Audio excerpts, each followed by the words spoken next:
அனைவருக்கும் வணக்கம். அன்பால் இணைவோம், ஆரோக்கியமாக வாழ்வோம். இன்றே இணைந்திருங்கள் ஹெல்தி ஹோம் சமையலோடு. இன்றைக்கி நம்ம ஹெல்தி ஹோம் சமையலில் தலைமுடிக்கு அப்ளை பண்ணுற ஆயில் எப்படி ரெடி பண்ணுறதுன்னு பார்க்க போகிறோம். இது வந்து நல்லா தலைக்கு குளிர்ச்சியை கொடுக்கும். இன்னொன்று கிரே ஹேரை குறைக்கும், ஹேர் ஃபாலையும் குறைக்கும். செய்கிறதுக்கு நாட்டு பொன்னாங்கண்ணி எடுத்திருக்கேன். பார்க்க இதை மாதிரி இருக்கும். சின்ன சின்ன நீட் இலையாக இருக்கும், பச்சை கலரில் இருக்கும். கரிசலாங்கண்ணி கையாந்தரன்னு சொல்லுவாங்க, இதை மாதிரி இருக்கும் பார்க்க. அடுத்தது கருவேப்பிலை. எல்லாமே கையால் இதை மாதிரி ஒரு பிடிச்ச புடி, இதுதான் அளவு இதுக்கு. அடுத்தது ஒரு அலோவேரா மடல் ஒன்று எடுத்து வச்சுருக்கேன். 1 டேபிள் ஸ்பூன் வெந்தயம் முதல் நாள் நைட்டே ஊற போட்டு எடுத்து வச்சுருக்கேன். இப்போ அடுத்ததாக என்ன செய்கிறதுன்னு பார்க்க போகிறோம்.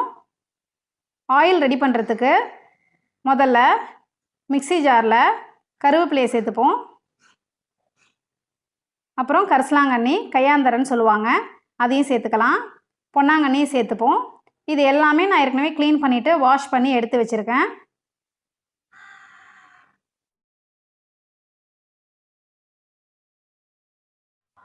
அடுத்ததாக இதோட நெல்லிக்காய் பவுடர் சேர்த்துப்போம்.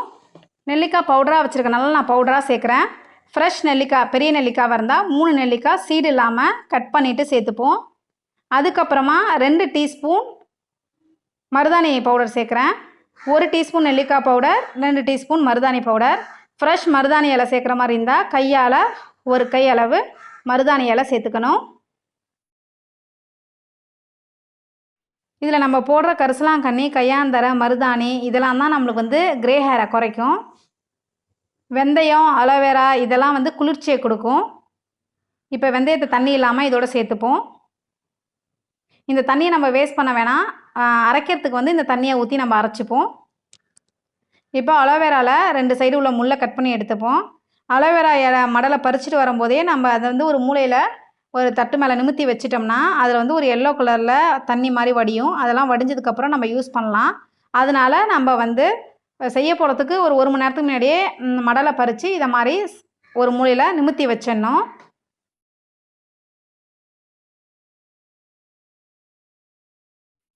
அலோவேராவோட தோலை இதை மாதிரி கட் பண்ணிவிட்டு தண்ணியில் நல்லா அலசி எடுத்துப்போம். நம்ம உள்ளுக்கு ஜூஸாக குடிக்கிறனாலும் சரிதான், இல்லை முகத்துக்கு தலைக்கு எதுக்கு அப்ளை பண்ணாலுமே அலோவேராவோட தோலை கட் பண்ணிவிட்டு தண்ணியில் நல்லா குழகுழப்பு போகிற வரைக்கும் அலசிட்டு அதுக்கப்புறம் தான் யூஸ் பண்ணணும். ஏன்னா இதில் உள்ள இந்த குழகுழப்பு சில சமயம் ஸ்கின்னுக்கெல்லாம் ஒத்துக்காது, அரிக்கிற மாதிரி இருக்கும். இப்போ நான் இதை மாதிரி இது நல்லா அலசிட்டேன் தண்ணியில். இப்போ இது மேலே வந்து இருந்த குழகுழப்பெல்லாம் போயிட்டு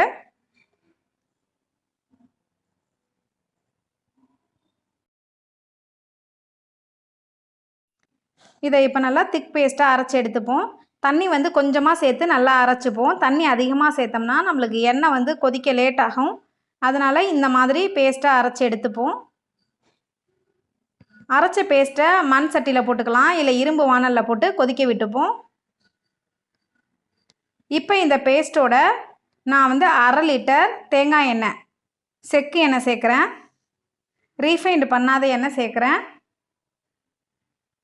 நம்ம ரீஃபைண்ட் பண்ணாத எண்ணெய் யூஸ் பண்ணுறது தான் பெட்டர். அதே மாதிரி பிளாஸ்டிக் பாட்டிலுக்கு பதிலாக கிளாஸ் பாட்டில் இல்லைனா பாத்திரம், சில்வர் பாத்திரம் யூஸ் பண்ணலாம்.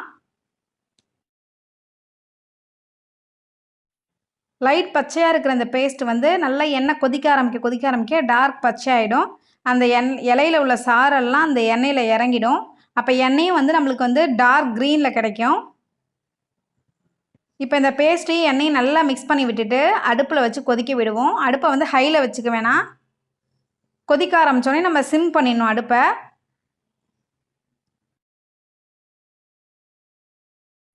இதுலேருந்து கிடைக்கிற எண்ணெய் வந்து நல்ல டார்க் கலர் இருக்கனால நம்ம ரெகுலராக இதை தலையில் தடவிட்டே இருக்கும்போது அந்த கலர் வந்து நம்ம முடியில் நல்லா ஏறிடும். ஷாம்பு போட்டு குளித்தாலும் லேஸில் அந்த கலர் போகாது. ஆனால் ரெகுலராக தடவினா மட்டும்தான் அது நடக்கும். இல்லை நம்ம எண்ணெய் தேய்ச்சி குளிக்க போகிறோம் அப்படின்னா ஸ்கேல்பில் படுற மாதிரி எண்ணெயை தடவிட்டு தேய்ச்சி குளித்தா நல்லா குளிர்மையாக இருக்கும். ஷாம்பு போட்டு குளித்தாலே ஹேர் ஃபால் இருக்கும். அதனால் சீயக்காய், பூந்திக்கொட்டை, வெந்தயம் இதெல்லாம் அரைச்சி தேய்ச்சி குளிக்கலாம். இந்த எண்ணெய் நல்லா இப்போ கொதிக்க ஆரம்பிக்கும்போது நுரைக்கும். முதல்ல அடுத்து தலை கொதிக்கும். அதுக்கப்புறம் கொதி நல்லா அடங்கி அங்கங்கே கொதிக்கும். அந்த ஸ்டேஜ் வர வரைக்கும் கொதிக்க விட்டுட்டு நல்லா ஆற விட்டுட்டு காட்டன் துணியில் நல்லா வடிகட்டினோம்னா எல்லா எண்ணெயும் நம்மளுக்கு கிடச்சிரும். அந்த கசடை தூக்கி போடாமல் தலைக்கு தேய்ச்சி குளிக்கலாம். நல்லா எண்ணெயை கொதிக்க விடலைன்னா எண்ணெய் வீணாக போயிடும். இதை மாதிரி கொதிச்ச எண்ணெயை ஒரு பாட்டிலில் ஸ்டோர் பண்ணி வச்சோம்னா 6 மாதம் வரைக்கும் நம்மளுக்கு வீணாக போகாமல் இருக்கும். இந்த எண்ணெயோட தேங்காய் எண்ணெயை 1/2 லிட்டர் காய்ச்சி இதோட சேர்த்து கூட நம்ம தலையில் தடவிக்கலாம். நீங்களும் இந்த எண்ணெயை ட்ரை பண்ணி பாருங்கள். உங்கள் ஹேரையும் ஹெல்த்தியாக வச்சுக்கோங்க. இன்னொரு வீடியோவில் நான் உங்களை சந்திக்கிறேன். நன்றி.